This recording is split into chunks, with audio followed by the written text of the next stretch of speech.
All right. We'd like to welcome you guys back to the Mad Maker Show. My name is Eloy.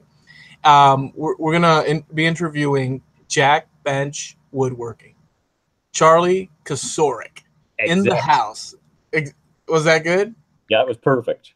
So we're stoked to interview Charlie, and we're going to be getting to that in a moment here. A couple of things, and I want to do this briefly, but just for folks that are visiting for the first time or watch this in syndication, we interview. There's a lot of shows out there, a good amount. If you're getting into woodworking, making in general, and are curious, there's a lot of people out there with incredible skills. It's a whole world, and we like to interview these people. We're all part of a community, and there's people on different levels and different paths, and yet there's a common thread. So it's a pretty big thing. So with the advent of video plus people doing DIY and the specific disciplines, which we're going to find out a lot today, in many different fields within woodworking, making, you have this mixture of the video, social media, connecting with people that have been doing this sort of thing, and it's to me at least a whole new thing. So we're living exciting times on that level. So, anyways, we call this the Mad Maker Show, and so Mad, these people that we interview, it's not like they're violent, brutal slashers, and it could happen, right? We can't, disqualify everybody 100% for sure. But for the most part, the reason we say mad is because people they don't follow the standard, the straight line. They go into different fields where other people might think, oh, well, that's crazy. Why would you do that? Or what's your insanity, man? You're making this, I don't know, tree with a little, why? So that's how come Mad Maker. So co-host is over there. JP. Camera's locked on Charlie. Oh, why? Thank you. That's okay. And you also had a $10 donation from OJ. OJ, thank you so much, dude. Could you link OJ? Or actually, while you do your introduction, OJ, I appreciate it so much, dude. Thank you so much. Yeah, I'll let you link him while I'm doing what I've got to do. Fair enough. Right. Anyway, I'm here drinking out of my Minecrafting mug. I'm JP Woodwork on YouTube, JP_ on Twitter and Instagram. I don't really use Twitter that much, so don't bother going there. My website is jp-woodwork.com. I'm 1/5 of the Makers International podcast, found at makersinternationalpodcast.com.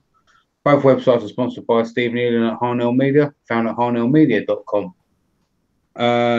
Couple of things I want to mention. Huge thanks to Doc Hildebrandt last week for filling in for us. Did an incredible job. So well done, Doc. Secondly, I mentioned on the podcast about the birthday gifts that the community, or gifts that the community bought me, but that's not out for official release until tomorrow evening my time. So I'll tell everybody live here, in case you miss it on the podcast as well, or just in case you don't listen to the podcast. That I just want to say publicly, thank you very much. It's basically changed everything. I'm able to continue making videos and all sorts now, so it's really gone a long way. So thank you all very much. Yeah, so that's basically it. So Eloy, back to you, mate. All right.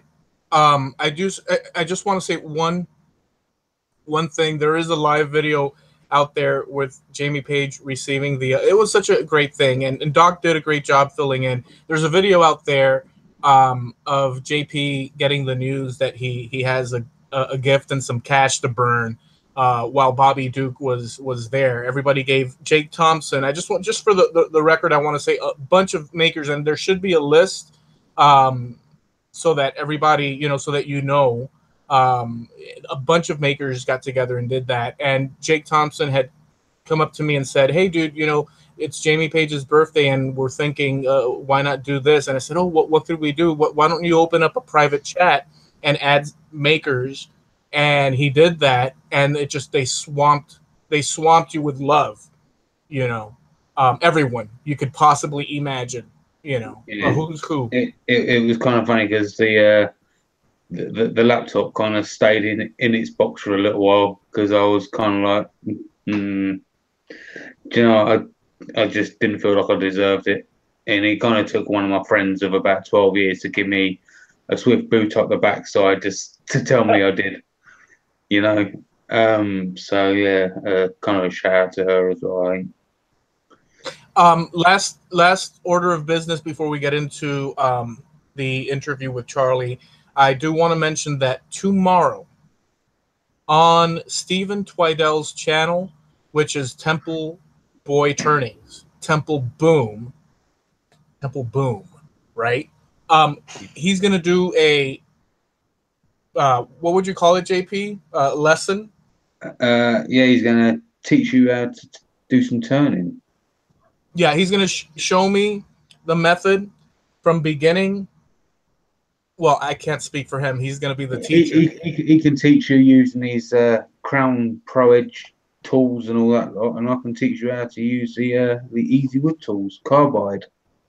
Well, see, here's the thing. Yeah, hey, I'm down with it. Just send me, check those over here through the internet, and we'll get to work. No way am I giving away my Easy Wood tools. They're like gold dust to me. Well, I've got the Daniel Haru's traditional tools, and I've got Bob Lee's carbide kits that I had to assemble together. But yeah, so tomorrow on his channel, I'm gonna be there with him live, and we're gonna do that a back and forth, and he's gonna be showing me what the lowdown is. Oh, Twidell dropped a 5. Thank you so much, Yeah, Steve. That's so cool of you. it's funny. I thought you were supposed to pay him for lessons. No, but that's not how it works. Apparently, that's not how it works. There's a new way of doing lessons. Thank you so much, Steve. So, Let's get to the guest. yeah.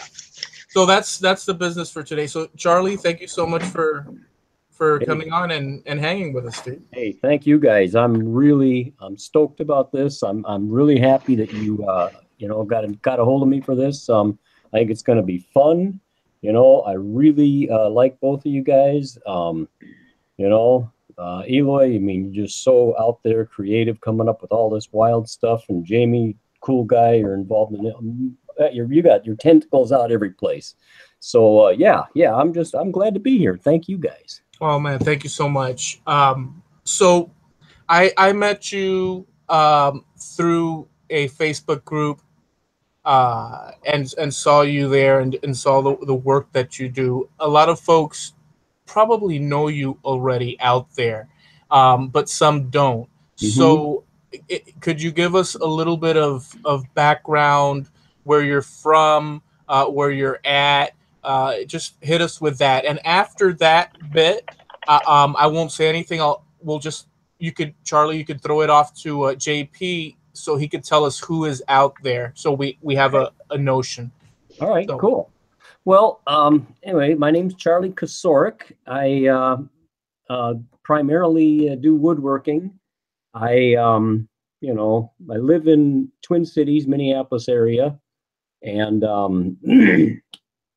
I a few years ago, I designed several years ago, actually, I designed an adjustable height workbench, and a lot of people have seen that, I think. I grew up. I don't know I don't know how deep you want to go here, Eloy. I want you to give us those insights that you feel to share, Yeah, because our audience, what we want to do is, and this is more so that the audience knows and everybody knows, to get us a sense of you, and so that we can get a yeah, little closer. sure. And so do what you want to share with Okay. us. Yeah. So I could go on for a long time. I don't want to monopolize it, but that I guess. But anyway, no, I live in the Twin Cities. I've been here most of my life. As a kid, we moved around all over the country. I I usually say that I grew up in Reno, Nevada. That's what I usually tell people, because I spent more time there when I was a kid than others. But I've been here for Minneapolis forever, so that's really my home here. I got I'm finally getting to the point where I've got a really nice wood shop in my basement shop here. Very fortunate. A few years ago, I started doing regular, well, not regular, but YouTube videos. So I've got quite a few YouTube videos out there now, mostly woodworking how-to or woodworking something or another. I've written a few articles on different things for Woodworkers Guild of America. I don't know if you guys are familiar with Woodworkers Guild, George von Driska. So I've done a few articles for them. And I've taught a few veneering classes. And and the other thing is I'm real active with the Minnesota Woodworkers Guild. I mean, I've been active with that group for years. And if you don't know of that group, it's one of the bigger woodworkers guilds. There's I think we've got about 900 members now. And I've done almost everything. I was the president. I did So anyway, yeah. I don't know. Okay. I want to go back to a couple of those things that you mentioned, but Sure. Let's see who's out there, JP.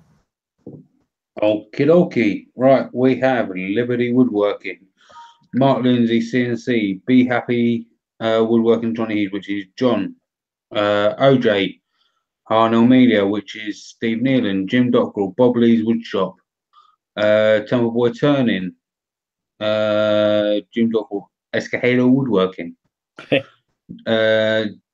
Tom Spillane. Let's keep scrolling up. I know there was more people out there. I saw Daniel Hardew earlier as well, but it seems to be the same people talking. Right. Yeah, there you go. Let's go for that. Oh, there he is. Me, I'm here. That's what he said. So, yeah, that's it. All right, cool. So, Charlie, let me ask you, because did you mention when you were giving us that sort of overview intro, did you mention it when you got sort of the bug to? No, I really didn't. Okay, all right. So hit us with it. You know when my first exposure, was my house when I was a kid. My dad was, Mr. Fix It. He could fix or make just about anything, it seemed like at the time, and so I learned a lot just hanging around with him. How to use a skill saw, how to use a chisel, how to use a wrench, and all those sorts of things, and also a lot about how to work, and not just how to get up and go and do things, but also how to work smart, just a lot of tricks he showed me. And then in junior high, I took a wood shop class, and that was really the trigger for me. Was back then I made my big project. There was a trestle table, and I got an award for it, and that stuck with me. I really enjoyed it. And I didn't do, after I got out of high school, I didn't do much with woodwork. I didn't have any tools, didn't have a shop, bouncing around when I was younger. And after I got around, in my 30s or so, I started thinking, hey, I used to like that woodworking. And so I started building tools and gathering tools and wanted to do cabinets in my house and did that. And then in 1999, 2000, right in there, I had this house built, and I had a space carved out in the basement specifically for a shop. So I've got a sink in there, and it's wired, and I got high ceiling I got lights. So, and that's when I really got, more and more into it. So very cool. Yeah. So it's been, it's probably been 20 years that I've been, working in earnest, building my skills and getting better and doing more things with woodworking.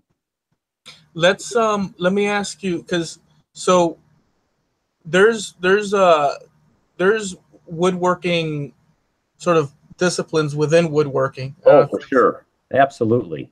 And there's one that you focus on a good amount, which is veneering. Yes. Yeah. That is a little, I'm not speaking for everyone, but I'll tell you that's a little number for me. Screw it. I'll say for me. It is expensive if you mess up. At least it is. I mean, I've seen the sheets. I've seen the sheets. Well, yeah. Well, okay. How's this? Okay. Give it to us. Tell us. Tell us. I just gave you a little bit of my reservations on the whole thing. Yeah. I consider veneering to be one of the least expensive things you do with woodworking. Don't ever contradict me again. Go ahead. No. Here's what you say, Eloy. You say is, I believe you this time, but don't ever lie to me again. No, you know, you don't need a lot of tools. You know, you need a knife and a straight edge, and if you're doing anything of any size, then you need a vacuum bag. Well, there's a few $100 for something like that. But if you're doing small things, you can just clamp it. You buy the veneer. It's not any more expensive than regular lumber, really. So, yeah. The place that there's a place. I was gonna say Shell Lumber, but no, there's a place called it's in Doral, IMECA. Okay. Javi and I went there to get plywood, maybe late last year, for his CNC machine. He's he made a huge, monstrous CNC machine that actually climbs up the wall to store and folds down. So that place also has a section for veneering. Yeah. But like the sheets, I forget the size dimensions of them, but like 50, 60, 80, 90. I don't know if they're overpricing. I don't want to say that live on air, but it's like I looked at it, I was like, holy smokes. Well, you know, veneer, it goes anywheres from, sell by the square foot. And it's anywheres typically from $1, $1.50 a square foot up to, you know, maybe $15 a square foot. And essentially, it's about the same price as lumber. You know, you buy lumber for $3 a board foot. It's a square foot, and veneer is, you know, in the same ballpark. So I've seen you. So give us a little bit, because I don't know who's worked with veneering out there, but I do want to touch a little bit, because that said, as far as pricing and this and that, and you've corrected a little bit of that, putting it in perspective. What are the cool things that one can do, and that you've done with veneering? You know, veneering, what you can do is endless. It's just absolutely endless. First of all, before I even get started talking about it, I want to let you know how I got into veneering. I'm really fortunate. There's a fantastic guy locally up here. His name is Tom Shrunk, and he's taught it. You know, Mark Adams, and he's been doing veneering forever. He's had his pieces shipped all over the world and done grand pianos and Steinways. And anyway, he's the guy who taught me veneering. So I was lucky to have that resource available to me. Such a good guy available. So that's how I got started with it. But you got advantages. I mean, you have the obvious disadvantages with veneer that people always think about. They think about, you know, well, you know, it's thin, you can sand through it. It's not real wood, blah, blah, blah, blah, blah. But you can do things with veneer that you can't ever do with solid wood. You know, you don't have to worry. Generally, you don't worry too much about wood movement or cross grain or anything like that. So you can put things together in ways that you could never do with solid wood without it busting apart. The other thing is you can get different varieties and species and types of veneer that no way you could never afford these things. If they were like, oh yeah, you couldn't. Nobody could afford to buy them. I mean, or even at that, they're not even available. You know, try finding some of these exotic woods, much less being able to afford them. So, you know, those are some of the advantages. Sorry, Eloy, there's a quick question from Jim Dockrell while you're on the subject of veneering. I mean, I know it's not going to be the last time we talk about it, but I thought we'd just quickly get it out of the way. He wants to know hammer veneering or vacuum bag veneering. Oh, I've done a little bit of hammer veneering. Not very much. I mostly use vacuum bag and regular wood glue. What Yeah. can you explain that? The hammered veneering? Well, yeah, hammer veneering is old school. That's where you take hide glue. I mean, hot hide glue is what that means. You're using hot hide glue, and if anyone's ever worked with hot hide glue, um, it sets up real quickly. As soon as it cools, it sets up, and so you just slather this hot hide glue all over the veneer. And you take a hammer, and it's got like a flat, end on it, and you press that, and you're not really hammering, you're not beating on the veneer. What you're doing is you're using it like a kind of like a squeegee. You press down real hard with that flat part, and you drag it across the veneer to press it in place. And as you're doing it, that glue sets up that quickly. Nice. As fast as you can do that, it pretty much sets up. And so that's, the way they did it in the olden days. And some people still do it. There's advantages to that, but most people are doing, using regular wood glue, or maybe there's some special veneering glues, the urea glues, stuff like that. But most people just use regular wood glue and a vacuum bag or clamp it, like I said earlier. Could you do it? I used to when I worked at the cabinet shop. Mm-hmm. We take the the laminates to make counters and Sure. tables and whatever, even the cabinets themselves, and we just pop it on our heads, a full sheet. Yeah. After we'd hit it with glue, contact, Yeah. and we just nudge it over, and we'd roll it all out, and then boom, and then you take a roller and you Yeah. work it, and then you trim off the edges, and Sure. you had your table. Could you, maybe not that, but could you use some glue, contact, and then cement, and then do that, or is that not You appropriate? can contact cement is not good for raw veneer, which is what most people use. They have you can buy veneer that is what's the word I'm thinking? It's got like a backing. It's got a backing on it. And if you're using the veneer with a backing on it, then you can get away with using contact cement. Because it'll bleed, right? The contact might. No, it's not so much the bleeding. It's that the contact cement, it does, it never really, well, maybe after years, but it stays kind of rubbery, and so that's an issue with the wood movement. So if the veneer has got a backing on it, it's already locked in place, as same as if you had glued it down with regular glue. So in that case, the rubberiness isn't an issue. That makes sense. Oops, I lost you. Now I can't hear you. I'm sorry, I was muted You're muted. I was muted, and I was saying, okay, yeah, that does make sense. Okay, yeah, I saw your lips move. I thought, oh no, what happened? So let's ask you this question, and then it'll roll us into another conversation, Sure. which we talked about earlier.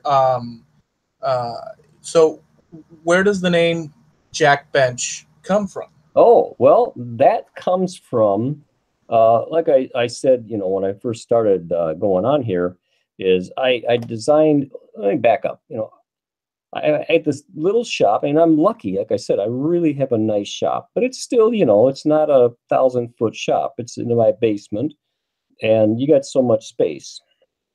And initially, when I first set up down there, I had a dining room table sitting on some old base cabinets. That was my bench.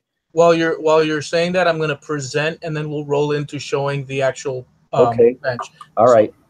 So anyway, I was doing these different things. I was, doing, a regular, woodworking, constructing things. And then I was into carving. I'd like to do wood carving. And I was getting a backache, bent over doing the carving. So, geez, it'd be nice if my bench was up a little bit higher for carving. And then the thing I had, that tabletop that I mentioned, it was sitting on these base cabinets, and it was a little bit higher than my table saw. My table saw was maybe 33 inches, and the we'll call it a bench was like 35, 36 inches. And so whenever I'd run a long board through the saw, that it would hit the bench. So, geez, I wish I could get the bench down lower. So anyway, long story is, it occurred to me that, geez, it'd just be great if I had a bench where I could change the height on it once in a while. And I looked around, and I really didn't have any idea of designing a bench. I just wanted to, get a bench, find one. I wanted to either buy plans for one or buy some pre-made something or another. And the only one I could find out there online that was adjustable height at the time was this one that you buy these metal legs, and they ratchet the legs on each end of the bench. They ratchet, so one side ratchets up, then the other back and forth. And I thought, I don't like that, and it was expensive. And so then I just started thinking about, well, how can I, do this? And so I had this list of criteria. Okay, what if I'm going to design a bench? What does it have? I'm going to go to the trouble of this adjustable height. What does it have to have? It's okay. Well, to make it worthwhile, it have to have at least 10 or 12 inches of travel, and it has to be a real, honest to gosh workbench. It can't be some workaround joke thing. It's got to be solid and have bench dogs and all that. And then and it had to be easy to operate. If it was difficult to operate, because I know myself, if it's difficult to operate, I'm not going to do it. I'm just going to, be nice, but I'm not going to bother. And then finally, I wanted to be able to move it around without having to pick it up and carry it, because I'm not built for carrying workbenches around. So I had all these criteria, and I just kind of rolled it around in my head for, took me about a year just thinking about it and coming up with different ideas. And finally, I landed on this design, and so I built one of them. And it's back, long story to your question about how did a jack bench come up. So the bench is operated by scissors jacks. So I got a scissors jack at the time out of a Chevy truck, excuse me, and I used that to operate the bench to make it go up and down. And I got another scissors jack, and I got a mobile base built in the bottom of the bench. I got another scissors jack on the mobile base, so I can pick it up and roll it around the shop. And so I decided, well, I'm going to call it a jack bench because it's got scissors jacks inside of it. So that's where the name jack bench came from. That is awesome, dude. And we're looking at it here, yeah? Well, yeah, what you're seeing, you're looking on the gallery for my website. So I've been selling plans. I just stumbled into all this. I built the bench, the first one, and we have this, like I mentioned, I'm active with the Minnesota Woodworkers Guild, and they have a exhibition once a year, and it's really nice, a lot of high-end stuff. That picture there, that was cool. I got to be on a PBS TV show. That's Scott Phillips there. And the tall guy there is his neighbor, and his neighbor bought a set of plans for my bench. And then Scott Phillips was going to show the neighbor's bench on his TV show on PBS.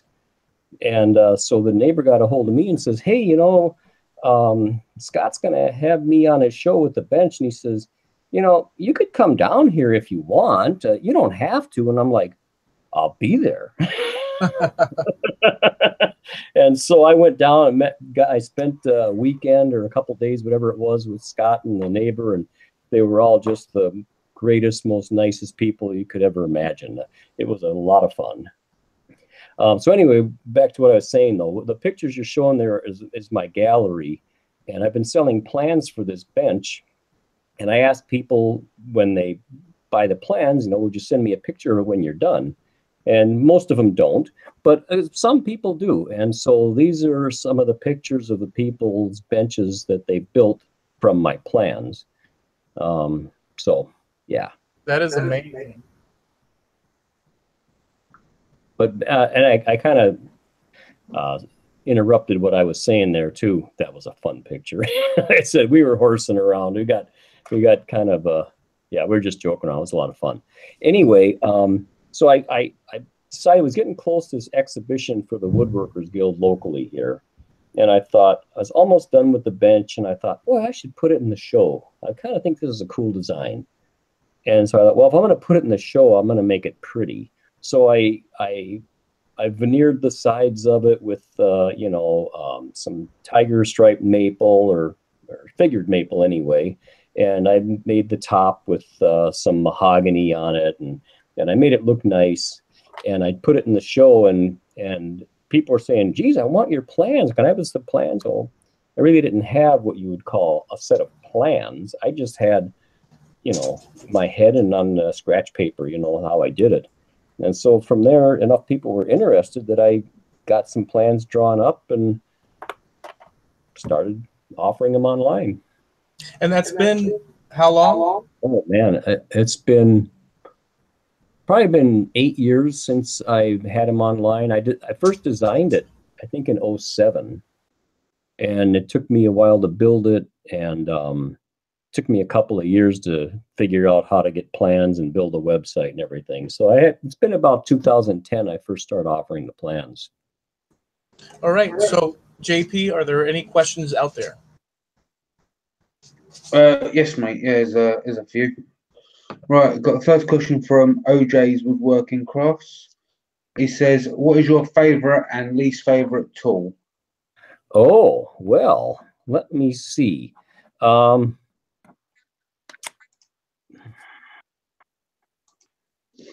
favorite is kind of a funny question. Favorite, I guess I would have to say the bandsaw. I got a pretty nice bandsaw. I have a Minimax, Minimax 16. It's an Italian bandsaw, and it's got big motor and lots of resaw, and it's just a great machine. But I haven't met very many tools that I don't like. I was expecting you to say your razor knife, to be honest. For cutting the old veneers. Yeah. Right, Bob Lee's Woodshop. He said, do you do YouTube full time? Well, that's no, not really. I'm fortunate. I worked in the in a municipal job. I was a manager at a water department. Excuse me. And well, I didn't start out as a manager, but I worked at this water department for 30 some years. And I was lucky I was able to retire at a reasonable age. And so I don't do anything full time. But my primary thing that I do is woodworking, and do make the YouTube videos. The YouTube videos, some people, like I talked to Guy's Woodshop, Guy says he can crank his videos out in an afternoon. And I'm like, you got to be kidding me. And I talked to Izzy Swan, and he says the same thing. He spends like, an hour tops on his videos. I'm like, I don't know how you'd possibly do that. It takes me 8, 10, 12 hours to do a video, to do just the editing. So consequently, I don't get as many videos out as I'd like to. But yeah, so to answer your question, Bob, and hey, thanks for watching, Bob, too. Bob and I have met each other, and he's a good guy. I'm glad that his health is doing better. No, I'm not a full-time YouTuber. Okay. David Jones from Portable Woodworks would like to know, what is the most expensive project you've ever done? Oh, boy.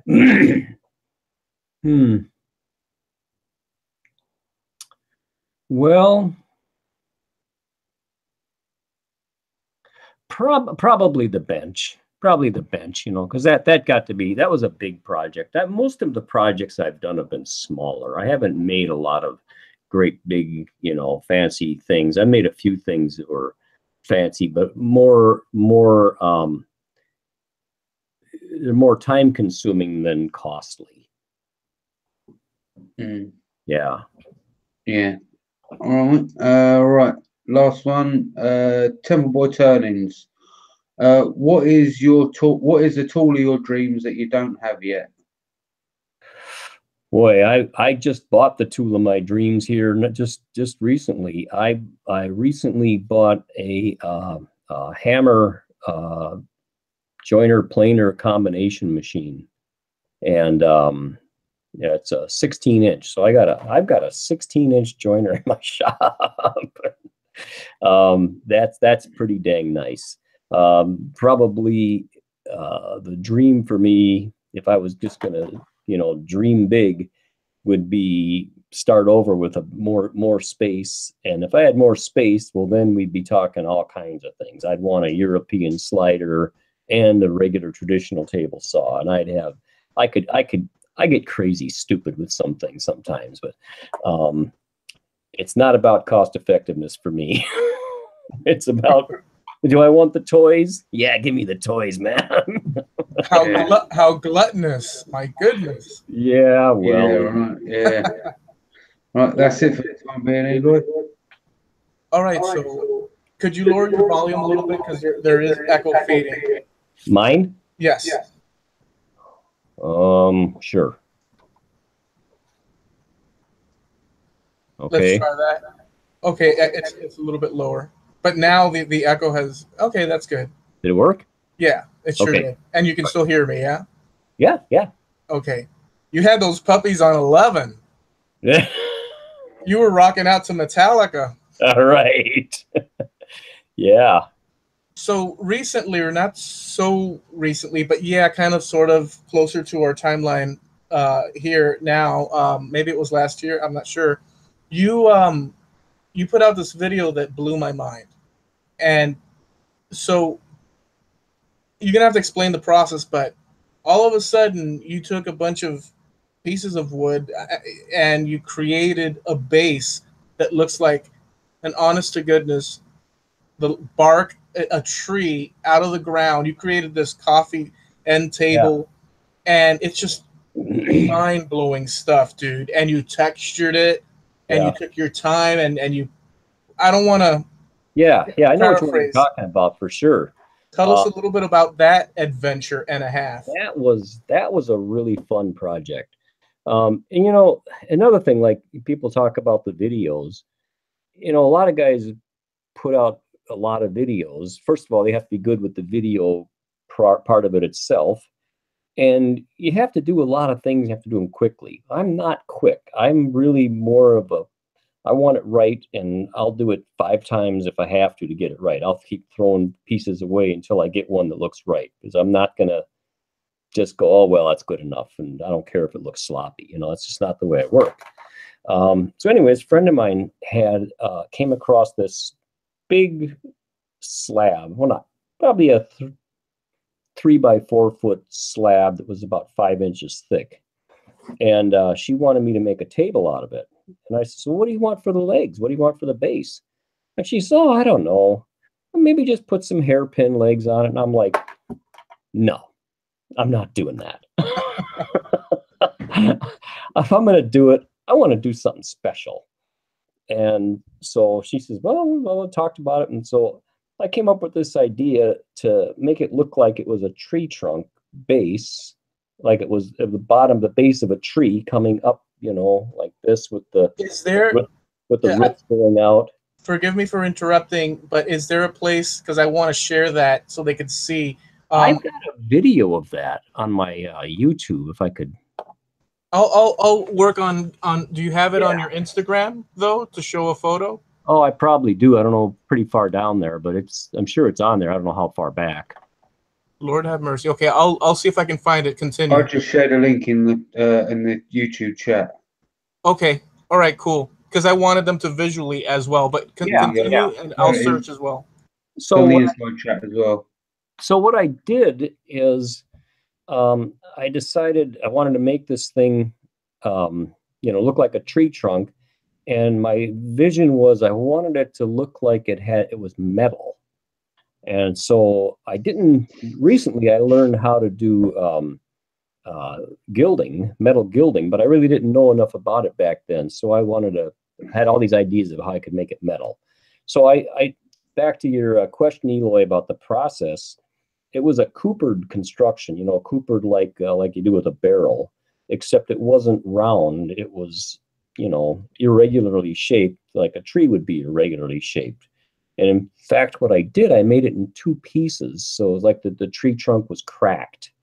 And I intentionally did that. And so there were these two coopered, you know, I don't know, irregularly shaped things. And it was a lot of pieces of wood and a lot of work. I'm guessing probably about 100 pieces of wood, you know, vertical slats that were put together. That's it. There's a picture of it there. So all these vertical slats that I cut the angles and I put them together. See how it kind of undulates going around there. So all of those pieces of wood, there's a different angle on each slat going around to get the irregular undulations going around there. And then they weren't just straight pieces. They were, well, it's wider at the bottom. The pieces were wider at the bottom. So they came down with a curve. And so I did that and I got it all glued together. It was a tremendous amount of work, but it worked. And then I got to the real fun part was the texturing, because I love texturing and I love carving. And I had this power carver. I used a 4-inch grinder to shape it, to get the rough shaping. And then I used a 2-inch grinder to do the texturing.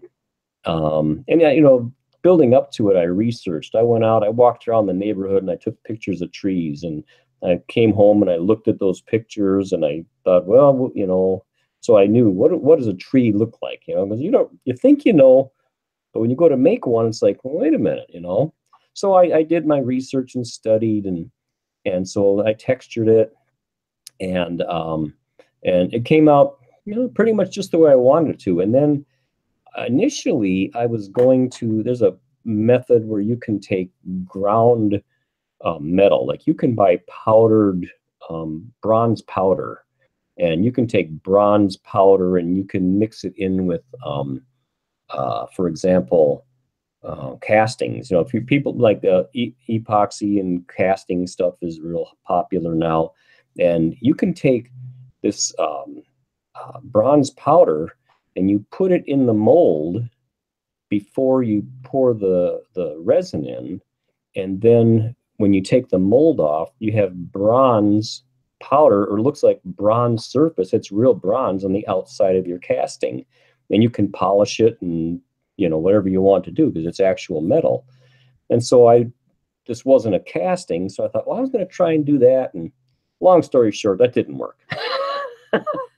I couldn't make it work. I would have needed way too much of that powder.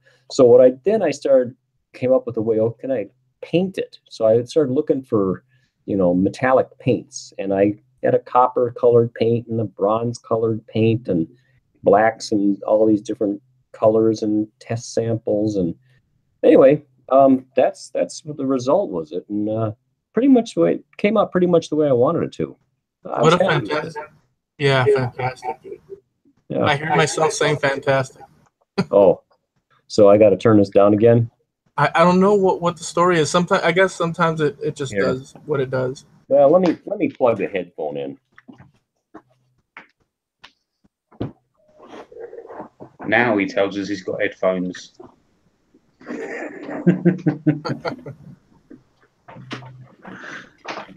That tree is pretty trippy, right? The tree trunk. Yeah, it's nice. You guys there? Is it working?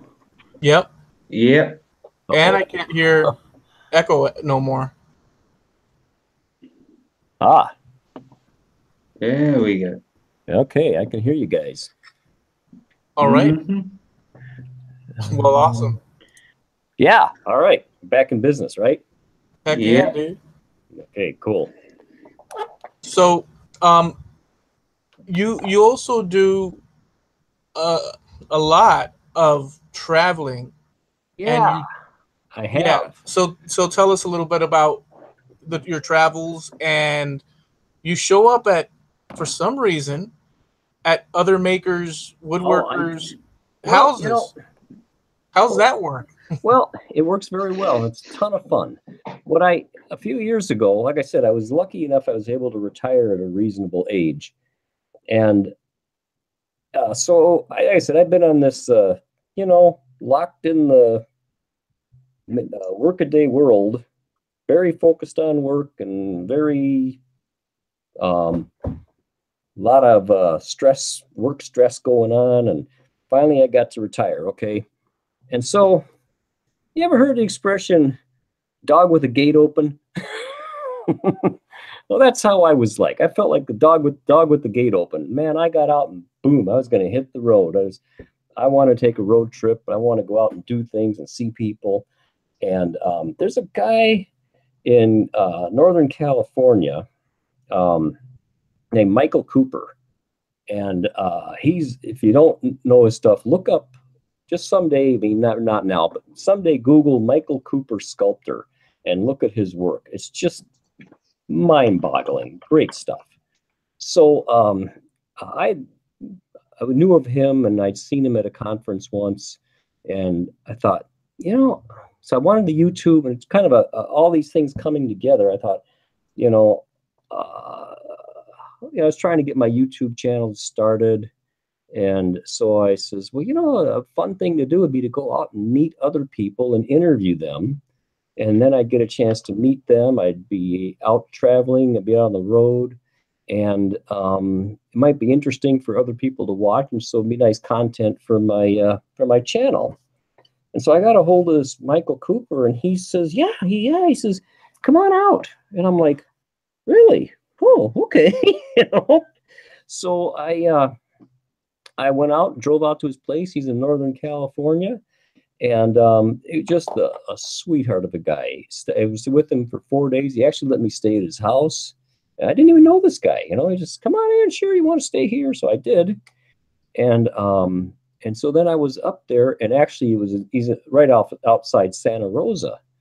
And so I'm in Santa Rosa, and I also met Ray Mauder of Tab Left Workshop on the way up there. He's in Sacramento. So I stopped and I did an interview with Ray. Then I went up to meet Michael Cooper.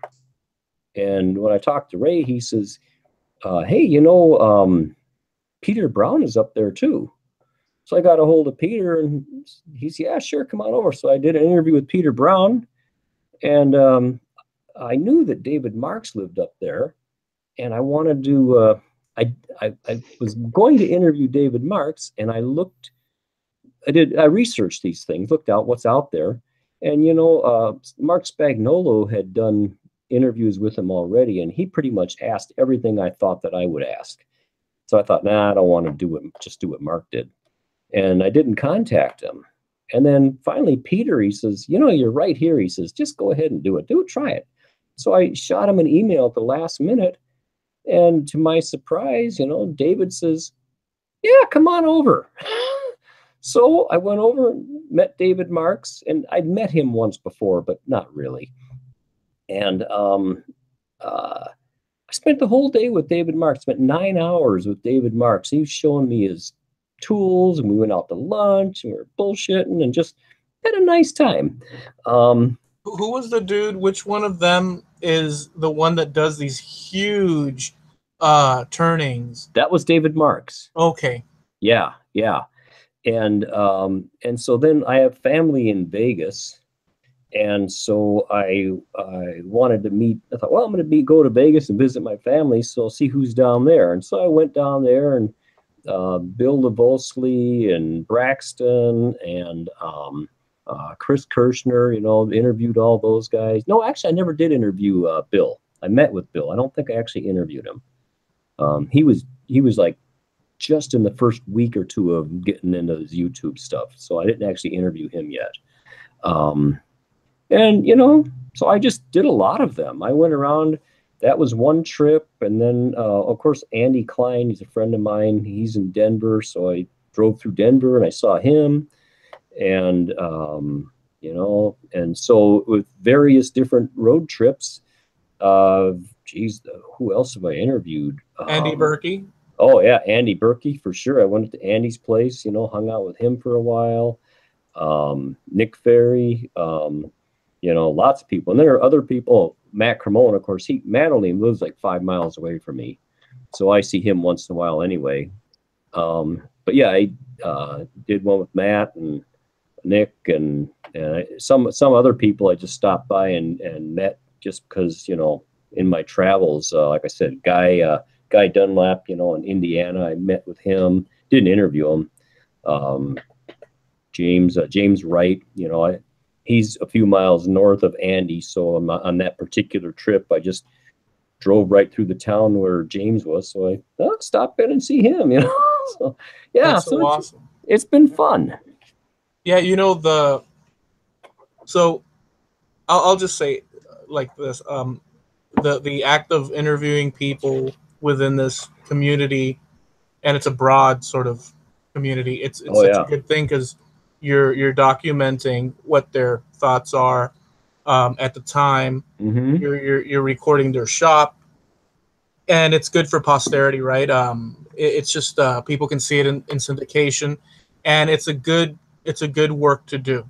Especially there's so many relationships being built and moments had that I find it an all important thing. That's kind of what we do here. We're documenting people's thoughts and whatnot. And, you know, as long as there's a YouTube, it should be up, you know, for people to consume. So, yeah, you've interviewed a lot of people. I really liked the Andy Berkey interview a lot. That was fun. That was fun. That was crazy, dude. Because I mean, you guys went into depth. It was like an insane journey. Right? You know, Andy has got a lot. He's a brave man. I mean, I'm dead serious. That guy, I'm so impressed with the courage of the things he's done in his life. Just like, I'm just gonna go live on an island for a while, and he gets on a plane when he's 19 years old and flies over to the Caribbean and just lands and walks off there. It's like, oh my God, you know, go to another country with no money and just show up and expect, okay, here I am. That's guts. So when you were there, did you go over to the Buddha and rub its belly? No, I didn't rub its belly. We just bowed down to it, you know.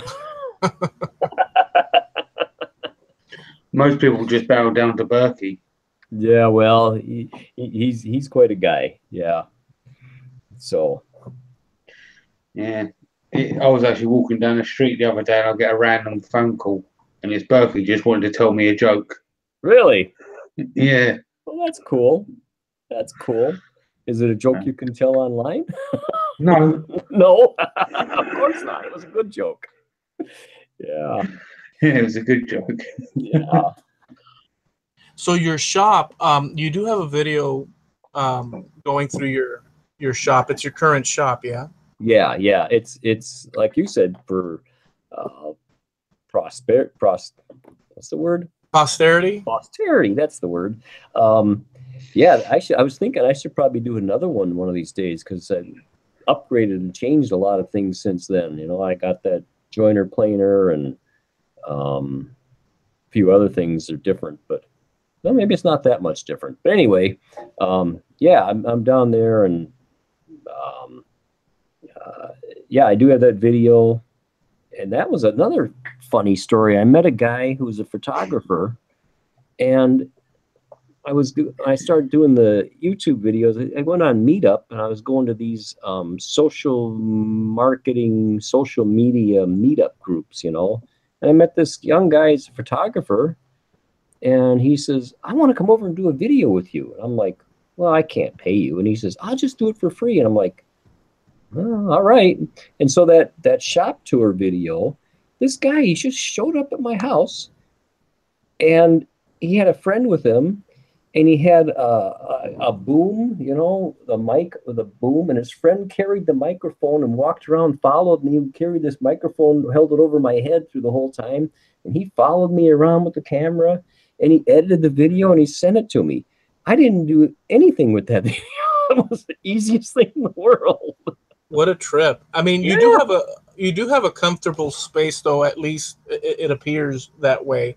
As far as you got some space. Oh, I do. Yeah, I really do. Yeah, and like I said, I got my shop. It's close to 400 square feet, so it's not teeny tiny like some people have to work with. It's not warm enough to be outside like you do. Yeah, well, I Usually. moved in half of my operation indoors. Oh, you did? Half of it, yeah, Okay. because the rain, like today, it rained all day. Uh-huh. Stopped for like half an hour. Yeah. You know, you got a little bit of sun, and then boom. You know, and Yeah. it's going to be that way all summer long, up until the end, like right when we get into winter, Uh-huh. which for us is like summer, Yeah. anyways, but we call it winter. Yeah. And Right. so, but working inside is like night and day. You know, Oh, I uh-huh. mean, outdoors is a nightmare, dude. And you're sweating. It's hot. Oh, right. Yeah, yeah. So you got so you're working, and then you're dripping, and you know, and then the dust and the wind, and then it starts. You got to pull out you got to grab your tools and drag them in because it's about to rain, and then the thunder, and then the mud. It's like a nightmare. I mean, Yeah. at one point you're like covered with water and mud, and it's like impossible, dude. Holding up the piece like this, like trying to salvage it as you're sinking in quicksand and stuff. Oh, man. Yeah. That's how we do it down here. Okay, well, yeah, okay. I No, might like I have said, over exaggerated. maybe just a smidge, but Yeah. I get the picture. Yeah. Yeah, Yeah. dude. So tell us about what future ideas and plans. Are you going to continue interviewing people? I really love those, by the way. Are you going to continue interviewing people, or do you have plans? Give us the lowdown on that. Well, yeah, okay. That's a really good question, Eloy. I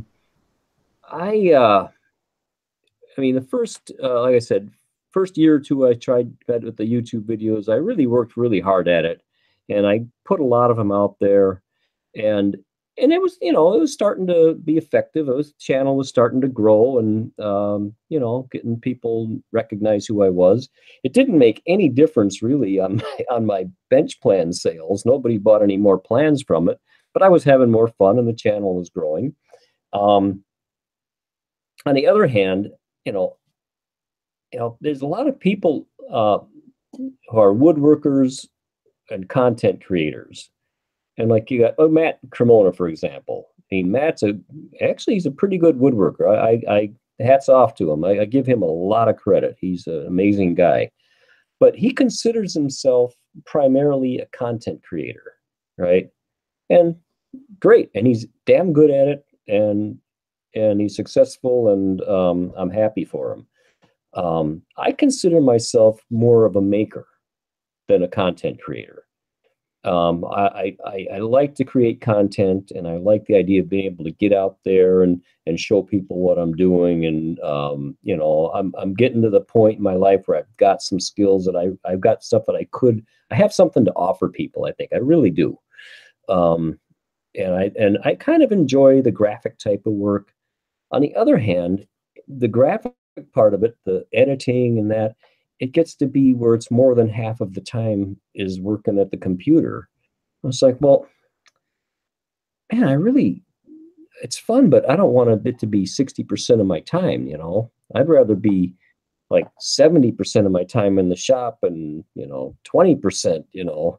That's one of the biggest problems with that. And depending on how much you focus in on editing video and tweaking it, it could take Yeah, up 10 hours and I more. know. For me, Patrick's workshop always Yeah. jokingly says that, or maybe he's serious. He says that, man, woodworking, it's 10% woodworking and 90% video, and it's such a, isn't it funny though? Because It's the truth. So, I mean, we have this thing now, which is the meeting of social. Because how do you put your work in front of people in a big way? uh-huh. The easiest and quickest, and that's YouTube and Sure. social media, Instagram and Facebook and Twitter and all Right. that. But at the same time, it kills like completely your time when you end up not spending and focusing as much as you should on the actual work. It's Exactly. So I've relaxed on the video stuff. I'm really not as hell bent on getting videos out. On the other hand, I'm absolutely not going to quit doing videos. I think it's an important part of my vision of what I want to be doing. And as far as the interviews, unfortunately, I probably am going to back off on that. I don't know if I'm going to do a lot more interviews. It's just disappointed with, I mean, again, I enjoyed going out and seeing people. And if I happen to be going by somebody's place or something, I might still interview them, but they're just not getting that many views. I mean, if there's a really small, dedicated group of people who like watching them, but it's a small group of people, I mean, I interviewed, like I said, Nick Ferry. Nick's got 120, 140,000 subscribers on his YouTube channel, and I got maybe 900 people watched that over a year's time. I find the same thing occurring. And so I talk to a lot of the guys, and I give them my opinion. I'll just share it with you. Yeah, I'd love to hear it. Well, it's ridiculous maybe, but I feel that, so the main thing for me is that it's going to sound raw, but I'm going to share it. Sure. You could have the most horrible, like, let's take it to the extreme of ridiculous, absurd, the most horrible, junky, crappy video that has ever been produced on Earth, let's say. Yeah. As an example of like the worst of the worst. And you could have this pristine, dedicated, very concise and, very clear and polished thing here. If I hate to say it, if you take like YouTube, their front page, right?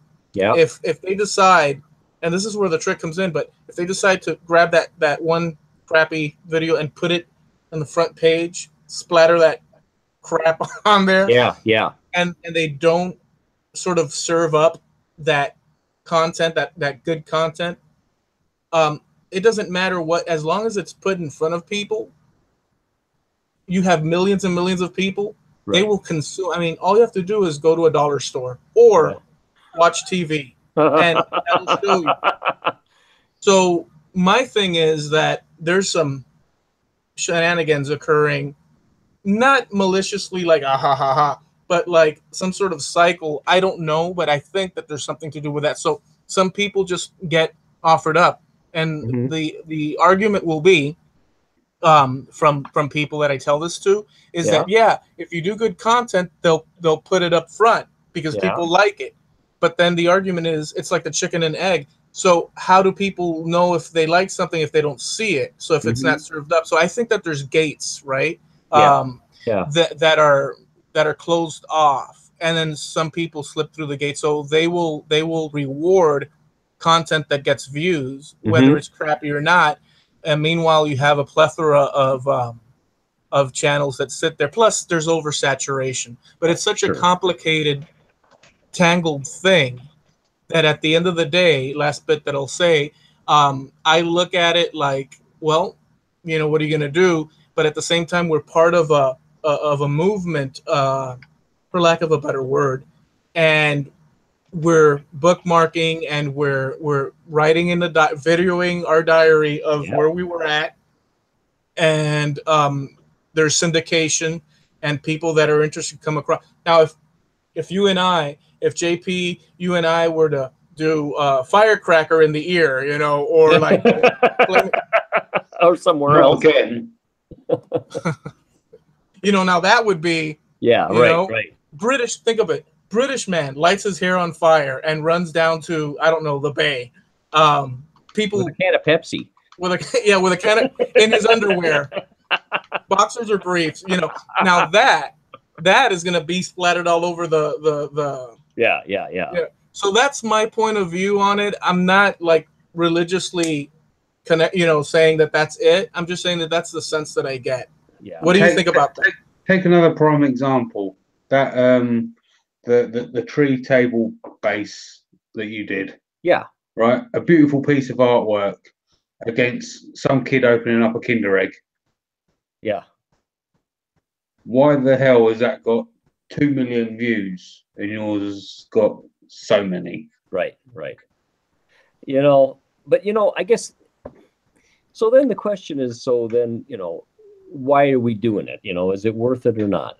And you know, I'm kind of in the camp, like I said, I tend to be a perfectionist to a fault sometimes. And for example, like with the interviews, you know, I didn't just go in and set a camera down. I mean, I had 3 cameras, you know. I have 3 camera interviews. I got one out that shows both of us sitting there.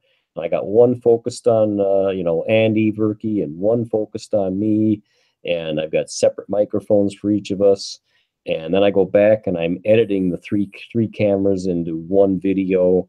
And, you know, maybe it's, I mean, I'm probably the only one in the world who's doing that for these type of videos, but that's the way I did it. And gee, it was a lot of work. Surprise. But Yeah.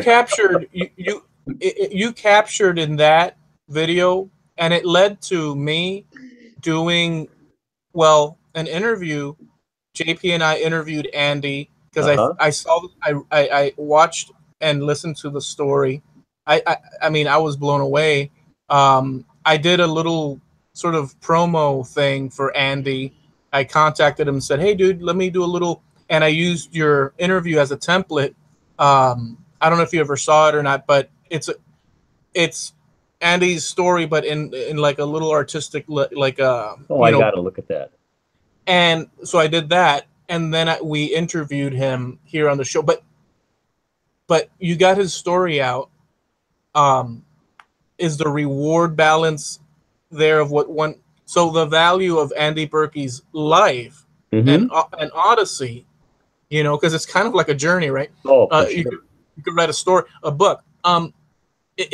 Does it balance out with what the views? And so these are things that will be discovered little by little when people realize that, oh, there was a movement on YouTube and social media back in the 2000s, and people were doing awesome stuff. And by the way, they were all connected. Oh, and by the way, at the same time, people were watching people eating Tide Pods and stupid crap, and that was what was happening and popular. Meanwhile, there's all these people from around the world creating awesome stuff, and they're connected, and yet it's sort of like, you know, so what the heck's all that about? Someday on Antiques Roadshow in the year 3020. Yes. Yes. Listen, I swear to you, Charlie, that's what I think. Yes. Some Antiques Roadshow, they're going to bring up a jack bench, you know, original. Yeah. And then the guy's going to look at it with like one of those, you know, pointers. And he's going to say, this was circa 2015. And this was Jack Bench's original. This is worth X amount. Right. But meantime, you know, current era, we're like just struggling for views. You know, it's funny. I mean, I don't know, kind of get off on a tangent. I don't want to bore people out there, but all right, I'll do it.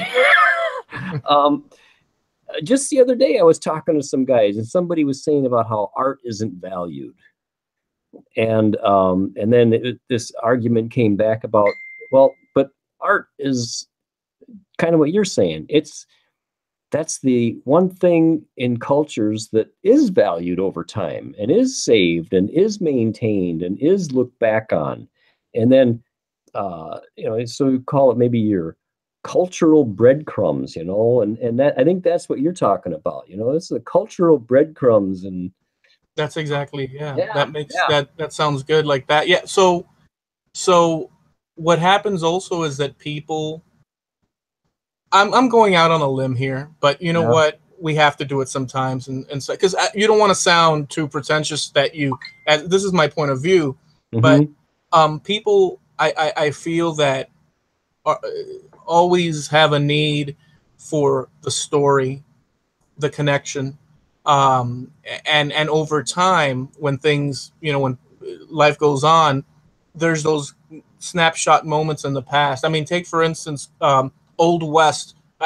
Not everybody likes it, but for me, I see an Old West movie, I'm like, oh my goodness, and you know, the story or documentary or the story behind. And so, I mean, the past, you know, there's more value to it looking back. I'm sure that those gunslingers at the time were like sweating, sitting on a cactus, red bumps on their butt, thinking, this sucks. I just want to quickly mention that Ragtie is actually watching and says hello. He's a bit laid up at the moment, but Hey, he's he's unable. one of my favorite guys on Facebook. Yeah, he's unable to type, but he just wanted to let us know that he's able to watch this time. Yeah, Awesome. and I'm really glad for that. He's one cool guy, and I hope to meet him someday. Yeah, we love Ragtie. Rags to riches, right there. Rags. Yeah. So what else do you want to go with this? Well, you know, the idea is to get all that we got at the beginning of it, and basically just have people know you a little bit better. And I think that we've accomplished that. There's a lot of different places we could go, you know. Right. Sure. Sure. If you have any other thoughts or anything you'd like to mention, let us know. Well, you know, I guess I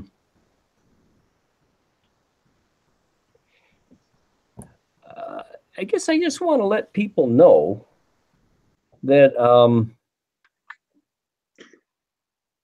there's struggles in life, you know. And oh, there goes my lighting. People don't know I got a big lamp here leaned up against my face. you did do it. I do it. It's actually in front of my monitor. It's leaning against my monitor so that I got some lights here so you guys can see me. Where's that guy with the boom and the lights when you need them? Yeah, where is that guy? But anyway, no, I mean, I guess what I was saying is, you know, it was been a long, tough road for me. When I was a kid, it was, I had a lot of problems.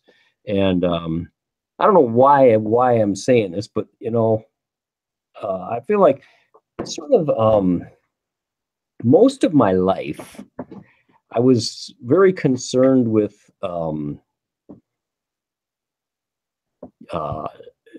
not maintaining a certain image, and not necessarily because of well, for different reasons. But one of the main reasons was for work. You know, I didn't want people at work to know that I had any problems because they, you know, work is you got to be on the work line, you know. And then after I got out of being retired, I thought, well, who cares anymore, you know? And so, yeah, so it's kind of weird. I mean, this has nothing to do with, well, maybe it does, but very little to do with your main topic here. But, you know, it's about, you know, my journey. My journey is started out real rough. And like I said, I went in that vocational pigeonhole for most of my life. And don't get me wrong, actually, it paid off big time. So it wasn't necessarily a bad choice, but I'm glad that I'm at a point now where I can loosen up and be more open about what's going on, and I can act goofy enough. Who gives a rip, you know? So yeah. So anyway. Well, I'll tell you what, Charlie. So life is such, and like anybody that knows me, I end up going on this topic anyhow. But life is so short, and life is so rough, and you don't know when the next one's coming. There's always some fantastical, jaw-dropping disappointment around the bend. There's always someone trying to chew off your foot, you know.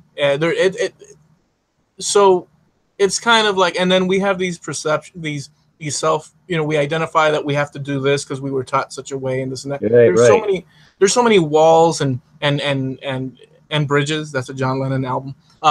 There's so many obstacles, you know. And at the end of the day, it's like, I know right? And you can't stop caring, and you're thinking, but at the end of the day, it's like, screw it, man. Yeah. You know what I'm saying? Yeah. Like, Yeah. all right, whatever. Yeah. I guess you learn that as you go. So that's part of my personal journey right now. Is in the last couple of years, I've been trying to relax more. I mean, not relax as in sit on a beach with a margarita, but I mean, in relax has been be more open and just be who I am and just screw it. Well, You know? that's awesome, dude. So you were more rigid and Well, guarded. Well, I was very concerned about maintaining that image. I remember whether I actually was in real, in my when I went home, but yeah. So right now, that's part of my journey now is that I'm trying to be, just more open about things. And then you mentioned struggles in ragtime. I mean, there's an inspiration for you. I mean, talk about a guy who's just a stand-up handling things as well as anyone possibly could. There's your example. But yeah, but anyway, I don't want to be negative here. I mean, I think I'm we live for this stuff. This is the moment.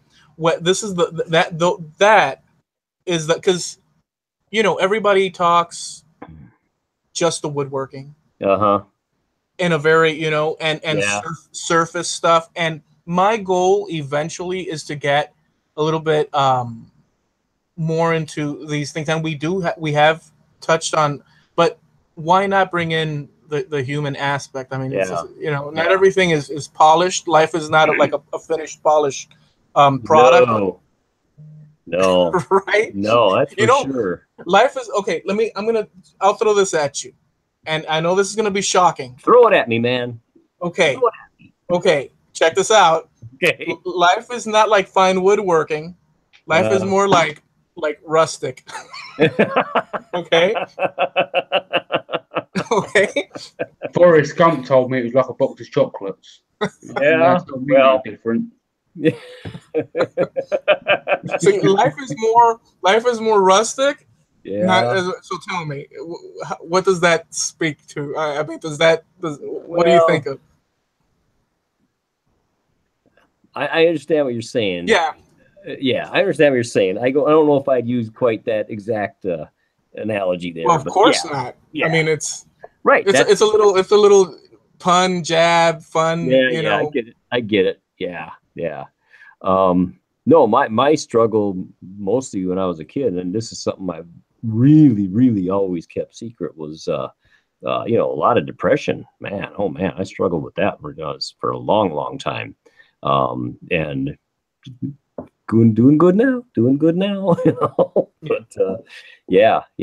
So I remember, I used to listen to a fair amount of podcasts, and I don't listen to as many as I used to because I just, girlfriend, and I didn't have a girlfriend. I had more time to listen to stuff, I guess. But anyway, what I was getting at is I remember listening to one of them, and I don't remember which one it was. It might have been Magazine National. Might have been that one, but yeah.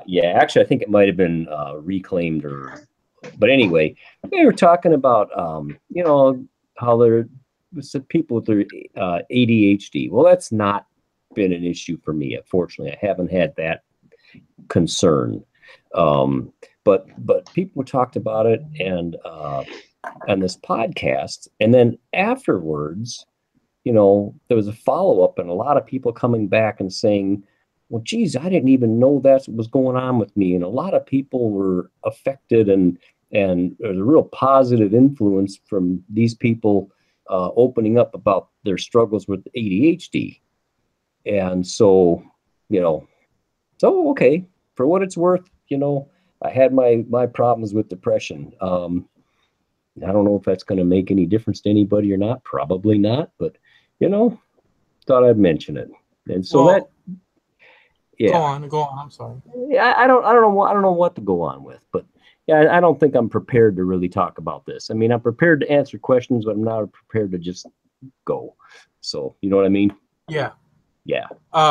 Well, it's good that you add the human, factor to it, and just saying that, because people that are creative, Mm-hmm. also deal.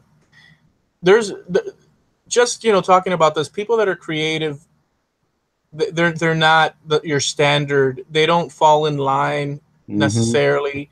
Their minds are in different places. They're misunderstood many a times. If Yeah. they concentrate too much on a certain thing, they could look like they're antisocial, or Right. Right. not wanting to participate. There's so many things, but these are, and I talk to a lot of makers, like you do, like we all do, Sure.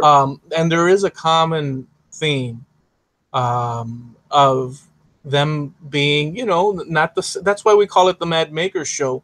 There, Mm-hmm. the trade off between creativity, whatever that might mean, Mm-hmm. and social norms, Mm-hmm. and then the misunderstanding of people looking at that individual, that person, misrepresenting what it is that. Yeah, I don't know if I'm making sense Yeah. at Yeah. all. I Yeah. talk a little bit in basically, you could be misunderstood, the way you focus on things or not, or the way you don't focus on other people at a given time. There's so many things to it.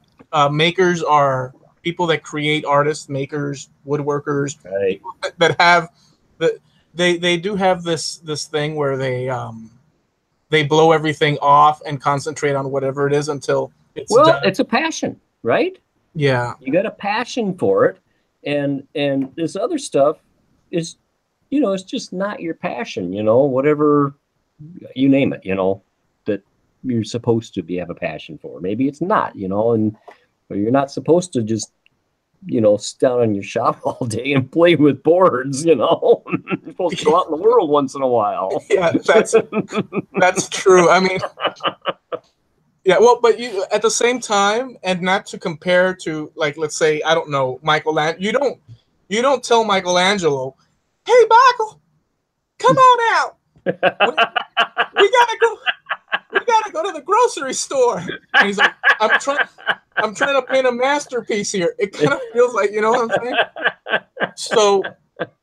So there's a little bit of that, and also creative people get depressed and stuff, because they're aware that there's a standard, like a common way of Yeah. being, and then, but they're not that way. They don't feel, so it's, I think I've seen a lot of people with dealing with depression on different levels, Hmm. among other things within the Yeah. community. Yeah.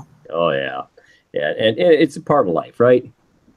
I mean, it's Yeah. out there. It's not a part of everybody's life, but it's a part of a lot of people's lives.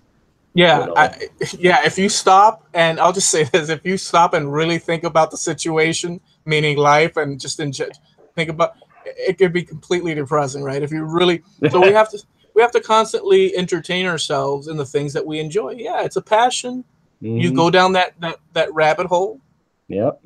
and you know, let the cards drop on the table how they may, Yeah. and forward and onward. The other thing, come to think of it here, if we're this far into this video, this interview, people that are still watching, they must be the ones that really want to care, because if they're sticking with us, hey, thank you so much. You must really care. Oh, yeah. Well, remember, these cats are our friends, Yeah.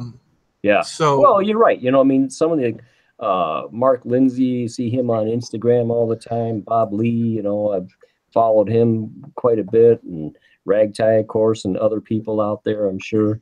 So yeah, like you said, these people are our friends. Not Yeah, just friends, but family. yeah, yeah. JP and Eloy. I mean, you guys, I've been following you guys. So yeah. thank you, Portal. Thank you for the super chat, my friend. So let me ask you this question, Charlie. Sure. Did you enjoy the show? Absolutely. Absolutely. Yeah. Awesome. I'm glad. I'm really glad that you guys invited me. And I this has been a two-way thing. I feel like I got to know you a lot better, and I'm glad because I think you're an interesting guy. You got the music you do. You're really good at that. I almost bought one of your CDs, but I thought, I'm not making videos. I'm making that many videos, so I'm not going to use it. But no, I looked at that, and you're doing all that stuff, and good for you. And I'm impressed. You're not just some wacky guy. I mean, you're articulate, intelligent, thoughtful. So yeah, I'm glad I'm here. Thank you so much, dude. He's getting red. He's blushing. Well, I appreciate that kindly, dude. So just watching you all these years, 2-3 years, your personality comes across. You're very. You seem like a caring person, a very generous person, a humble person, open. That's what what I get through your posts and your wanting to help others learn through your videos. You give them the secrets, really, or show them the brand new thing that one would be. It would be a mystery, and you say, well, look, the veneering, and if you overlap too, and you use the ruler, and then now you can meet them, and you do all these things, and so you're a very giving person, and it's been my honor having you on here. So cool. I want to ask you, so will you come back and see us? Anytime you want me on there, absolutely. Awesome, dude. Absolutely. You got some other stuff you want to kick around, go a different direction, for sure. Awesome, dude. Thank you so much, JP. Yeah. Hey, Jamie. Thumbs up, man. Yeah. Just one thing, Eloy. You son of a gun. Okay, but you can't. Oh, you son of a gun. I wasn't here last week. 10, so I have 9, my work. 8, 7. Can I do this? 6, 5, 4, 3. Right here. 2. 8. Just in time. Okay, so. All right. I'm missing the joke here, but. So there's this whole thing. We do this on Hangouts and every now and then on the show, and it's like, if you can't whip out a knife or whatever tool they mention at the time, when one does it, you're not a woodworker. Oh, well, I got a pen. Does that count? So I'm rushing. I'm like looking, and like I've got all my stuff on the bench over there. I usually keep like a handful of knives here. So all I ended up doing was, see this little hatchet? Which is actually pretty cool. Oh. It's got that. So cool. we saved it. You need one of them. Yeah, that's actually a pretty cool hatchet. Apart from that, I can't really think of anything. I've actually had a chance to meet Charlie in Atlanta last year, which was actually incredible. I'd love to meet him again. So yeah, apart from that, I guess one last thing that I wanted, like I kind of alluded to a second ago, is I really appreciate people are actually out there watching this. You tuned in to watch me. Wow, cool. Thank you so much. That is just great. And don't be afraid to ping me on Facebook or email or whatever, man, because I enjoy that. Awesome. Dude. Yeah. Total pleasure, guys. Thank you again. You guys out there, thank you for hanging out with us. Next week we'll have who are we gonna have? We don't know yet. We don't know yet. Where's some say out? Okay. So have a good week, guys. Thank you for joining. See ya. See you later.